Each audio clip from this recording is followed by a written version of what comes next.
Welcome Welcome! to our fourth episode. Fourth episode na Yes! Fourth with na. our Behind the Sparkle podcast. Yes. Ang sarap din talaga mag-podcast, no? Nang kasama ka, hindi ko ito magagawa nang wala ka. Hindi ko alam Kailangan ko nga, po no? talaga siya. Dati hindi ko na-imagine na magpo-podcast tayo. Ang sarap mag-share, di ba? Especially pagka nakaka-inspire ka din, nakaka-touch ka rin ng ibang tao. Siyempre, through your testimonies, through your stories, di ba? Nakaka-relate sila and somehow, natututo sila sa mga pagkakamali natin. And yun talaga yung reason bakit natin sinimulan rin tong podcast. Ang sarap din pala mag-share kung gaano kaganda yung nangyayari sa buhay mo. Not because of your strength, not because of your capabilities, but because of His grace. Yes. O ano bang pag-usapan natin ngayon? Ano bang topic natin ngayon? Usapang pera. Ay, gusto ko yan. Ah, Gusto ko bakit? yan. Gusto ko yan. Meron ka dyan? Kung sino daw Ah. ang saver at saver. spender. Saver ako. Hoy! Ikaw yung spender. Hindi. Sino ang nagbabudget? Sino Hindi ang matipid? Hindi. Sino ang magastos? Hindi. Mami. Pero may tanong ako, bakit? Hindi, yun ang sabihin mo na sa kanila ngayon. So, ang topic natin ngayon tungkol sa pera. Ano yung mga natutunan natin sa pag-handle ng pera? Yung mga naging lesson, hardest lesson. As a couple, kasama yan. Yes. Pera, Oo. di ba? Ano ba yung mga hardest lessons natin sa pag-handle ng pera? Naalala ko, nung last Christmas nito lang, Yes. Christmas party tayo sa church, together with our victory group Yes, leaders, yes. kasama yung mga victory group. Naalala ko yung testimonials ng ibang couples na na-scam daw sila. Na-scam sila. And then, nung pagkaka-scam na yun, Feeling nila parang, ending na. Oo, ending na. Lahat sinave nila for that wedding. And then, na-scam sila ng Nung wedding coordinator. Tapos parang gumuho na yung Gumuho na yung mundo buhay nila. And that's the time na parang gusto nilang pumunta sa church. Yes. Nung Yes, narinig yes, ko yun, parang kami, Parang no? same tayo. Iba Parang lang same, ng no? problema, no? Pero grabe, no? With the malaking amount ng na-scam sa atin, milyon. Yes. Plus. Sobrang natuto. Sobrang daming tinuro sa amin ni Lord pagdating sa pera. Lahat ng pinaghirapan natin, isang iglap, lahat yan pwedeng mawala sa'yo. Yes. We have to remind ourselves that everything is from His grace. Yes. Everything is from Him. Walang sa atin. Pinahiram niya. Pero kapag meron tayong maling ginagawa, talagang tuturuan niya rin tayo. Minsan, in the hardest ways. Minsan, hindi na talaga natin kakayanin, lalo na kung wala siya. Paano ba mag-handle ng pera ang Arnie Ross? Kasi curious din sila. Oh. Uy, Arnie Ross, oh. gusto mo ikaw Kuripot. na magkwento? Kuripot, yun na, kuripot. Totoo yan, kuripot. Tapos Oo. hindi siya mahilig sa Mas-save mga talaga ako. luxury. Hindi siya talaga ma-spend. Hindi talaga. Ako na mismo yung gumagastos para sa kanya. Kala ko ako na mismo yung yung Siyempre, pag bibili Yung ako, bibili ko gumagastos siya ng para, pera. hindi siya magalit. And then, matipid talaga siya. So, ganun siya mag-handle ng pera. Tapos, work siya. Tapos, yung perang iniipon niya, for herself, for her family, for her, kung ano, gusto niyang paggastusan. Pero, hindi yan para gastusin sa mga luxury and everything. Ganun ka mag-handle ng pera. Parang, sobrang tipid, sobrang ganun. Kasi is it a compliment or is it negative? Minsan nakakasama eh. Bakit? Minsan nakakasama. Kasi yung pantulong mo, butas-butas na, ayaw mo pa bumili. Yung mga ganun, yung sobrang kakariputan mo. Hindi naman. Yung Hindi pan- ko lang talaga yung priority. damit mo, parang ilang beses pa ulit-ulit.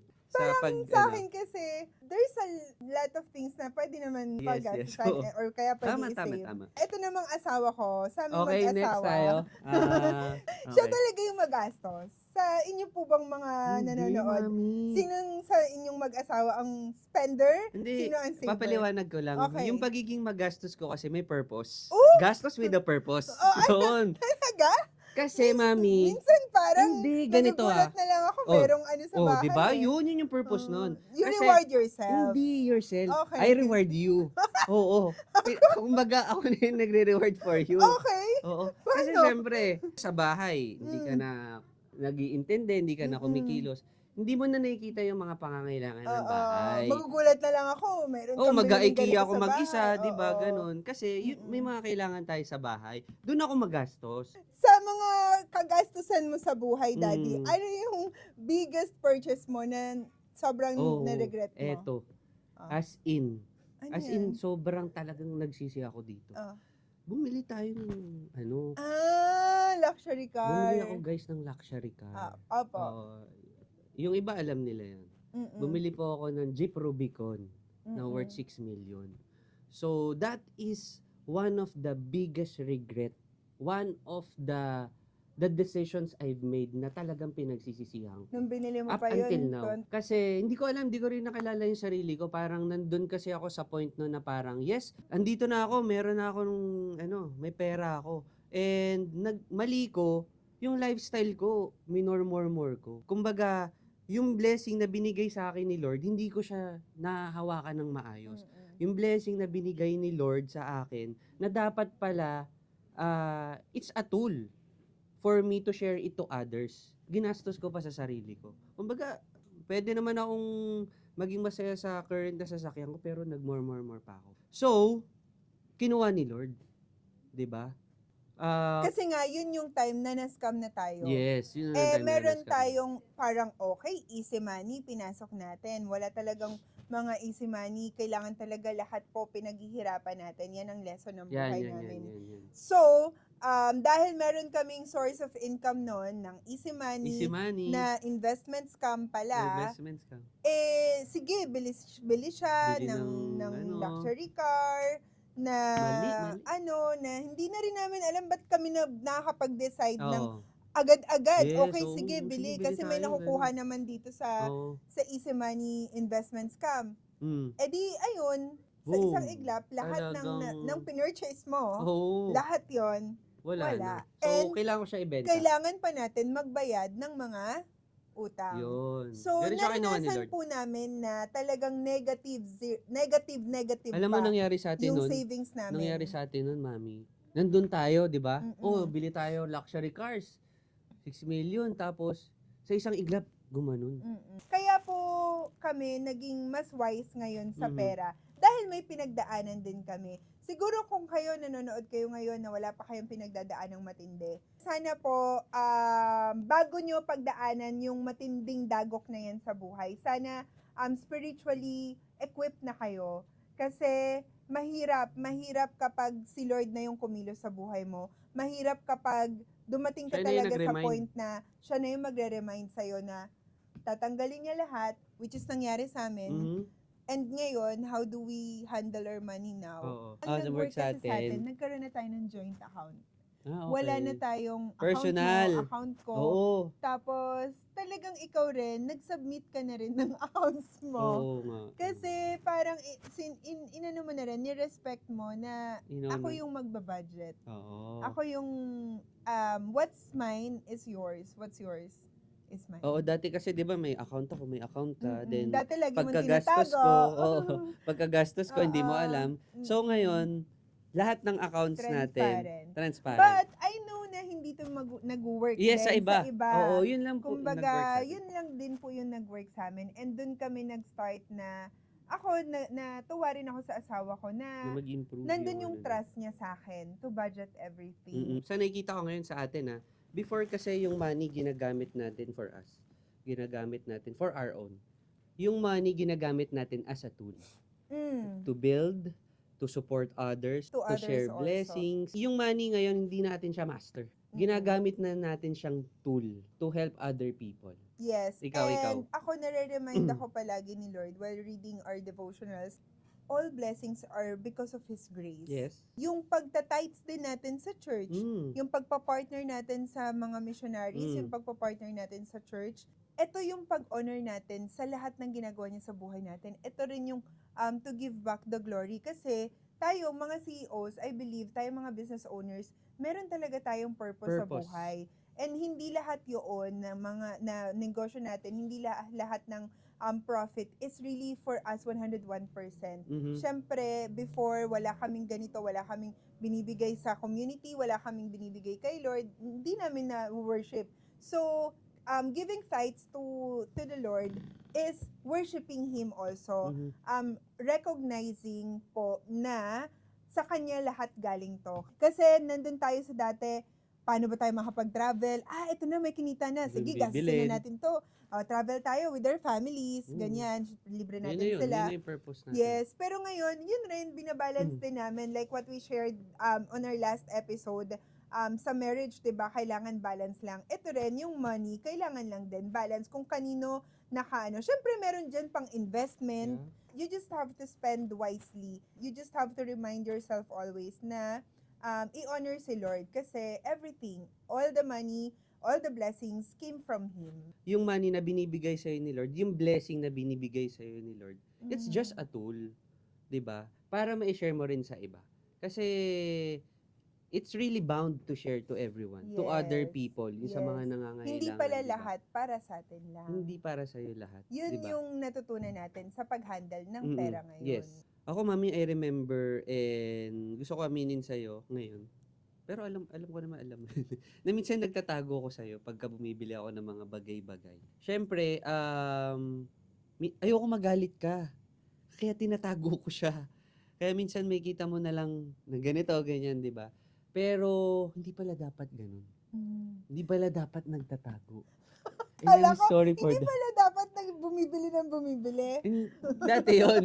Hindi, Okay. ngayon, hindi na rin dapat bumibili ng bumibili. Ah. Isa rin yun sa mga naging fault ko before na dati nagtatago ako pagka meron akong binibili or bibigay sa family.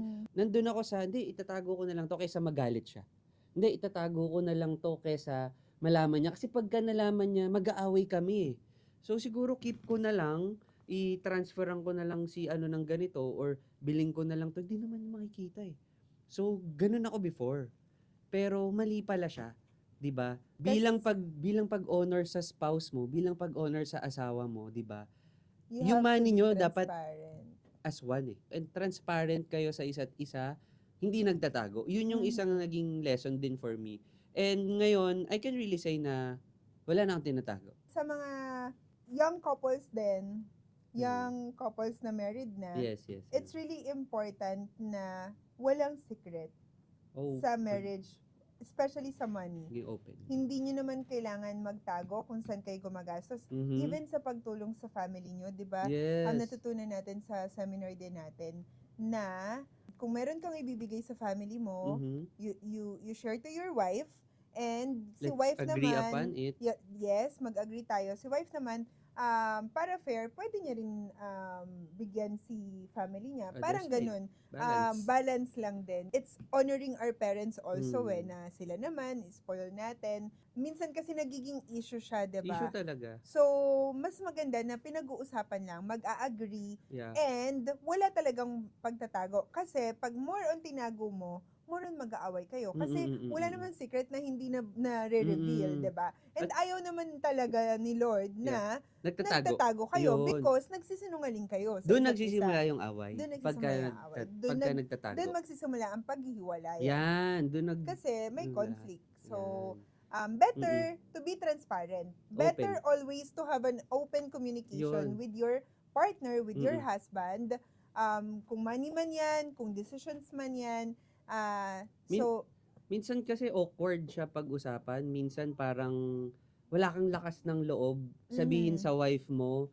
Minsan parang pinipili mo na lang siyang itago. Pero mali siya eh. 'Di ba? Kailangan ma-practice nyo yung pagiging open sa isa't isa. Kailangan ma-practice nyo yung pagiging transparent sa isa't isa, especially sa pera. Kasi para walang away. So, sa amin dalawa, ako talaga yung saver. Ako yung saver. Huy! Ikaw yung spender. In a good Siya po way. talaga yung spender Spender sa in a amin. good way. Diba nga, hindi naman talaga magiging perfect ang marriage eh. Oo. So, siya yung spender, ako yung saver. Since, ever since pa. Paano tayo Paano nagkasundo? tayo nagkasundo? Hindi pa rin tayo naghihiwalay Medyo ngayon. naman siya, hindi na siya, kasing aggressive mag-decide dati. Yes, Ngayon, oo. kinoconsult niya na ako. Tuwing meron Ano siyang nang ginagawa ko? tuwing meron siyang pabor na hihingin, lalambingin niya muna ako. Tapos meron pala siyang ipapabili sa akin. Hindi, we've been in our rock bottoms. We've been in our lowest points. sa buhay namin. And ngayon, alam na namin and nabavalue na namin yung Yan. hard-earned money namin. It's really an answered prayer to us na nakakabangon kami. And Yes, yes, now, naging mas wise na. Yun, ikaw din, Mami. I'm so proud kasi dati sobrang kuripot mo. As in, talagang maganon ka sa pera. Pero ngayon, sobrang generous mo. And thank you, Lord, for that. Sa ibang tao. Oo. Sa church, Mm-mm. 'di ba? Sa charity work, sa mga sharing the blessing to other people. Dati, I remember, magbibigay lang ng tithe sa church. Iki-questionin mo pa, Daddy, bakit ganyan yung binigay mo? Ang laki-laki ng church na to. Mm-mm. 'Di ba? Pero ngayon, grabe ka magbigay. Daddy, kailangan natin magbigay. Daddy, kailangan natin mag-support. Naniniwala ako na si Lord talaga yung nagpa-transform sa'yo. Si Lord talaga yung nagpa-soften ng heart mo. And sobrang generous mo. And I'm proud of you. Closing ka na, meron ka pang idadagdag. Oo. Ano kaya magiging next topic natin, no? Baka may mga suggestions Oo nga, kayo. oo. I-comment nyo lang dyan kung ano mga suggestions nyo. Wow, may pagaling-galing na to. Comment ka pa, kala mo. Kala mo may nanonood. Uy, grabe Ma'am ka Jess, naman. wait lang Ma'am Jessica. Thank you so much Thank you, sa lahat guys. ng mga nanonood. And Thank you. for watching our holiday Uy, special oo nga, para rin thank sa you. Arnuros Jewelry. And para mas makilala nyo ako, and my husband also, kung ano nga ba yung behind the sparkle of Arnuros Jewelry rin. So thank you. And Uy, at saka dahil abangan sa nyo. support nila, Mm. dahil sa support nyo, dahil sa panonood nyo, dahil sa mga comments nyo, guys, itutuloy-tuloy na natin to. Eto na. Sana matuloy-tuloy. Sana Oo. marami pa tayo mapagkwentuhan at sana Yes. marami pa kami may share sa inyo na makakatulong din. Yes, Kahit yes, yes. miski isa sa inyo, miski sino sa inyo, sana makatulong din yung mga nararanasan namin na na-share namin. And thank you, Lord, for this opportunity. Thank you. See you.